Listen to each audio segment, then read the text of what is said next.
Termasuk dari akhlak Nabi sallallahu alaihi wasallam adalah kedermawanan dan bermurah hati. Beliau adalah manusia yang paling dermawan.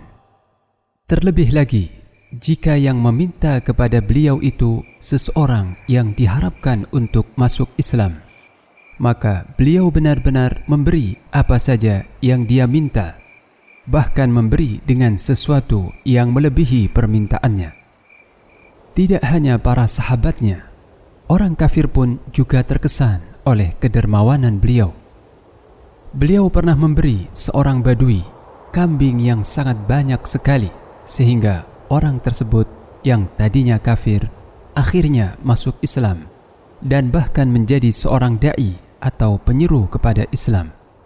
Anas bin Malik radhiyallahu anhu berkata, ما سئل رسول الله صلى الله عليه وسلم على الإسلام شيئا إلا أعطاه ولقد جاءه رجل فأعطاه غنما بين جبلين فرجع إلى قومه فقال يا قوم أسلموا فإن محمدا يعطي عطاء من لا يخشى الفقر.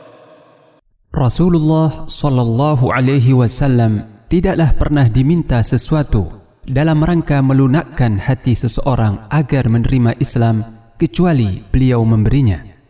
Sungguh pernah ada seorang lelaki datang kepada beliau, kemudian beliau memberinya kambing-kambing sebanyak yang ada di antara dua gunung.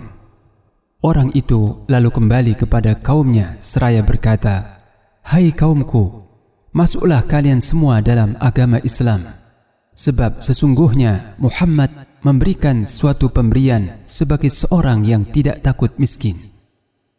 وَإِنْ كَانَ الرَّجُلُ لَيُسْلِمُ مَا يُرِيدُ إِلَّا الدُّنْيَا فَمَا يَلْبَثُ إِلَّا يَسِيرًا حَتَّى يَكُونَ الْإِسْلَامُ أَحَبَّ إِلَيْهِ مِنَ الدُّنْيَا وَمَا عَلَيْهَا.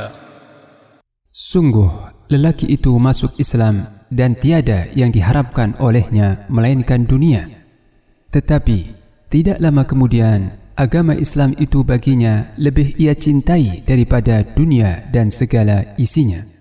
Hadis riwayat Muslim. Lihatlah bagaimana pengaruh kedermawanan dalam melunakkan hati seseorang. Nabi sallallahu alaihi wasallam benar-benar menempuh semua cara dan sarana yang syar'i untuk menyeru manusia kepada Islam. Beliau sallallahu alaihi wasallam telah berdakwah dengan lisannya, dengan perbuatannya, dengan hartanya, dengan akhlaknya, dan dengan segenap jiwa dan raganya. Kehidupan beliau seluruhnya adalah dakwah dan jihad di jalan Allah.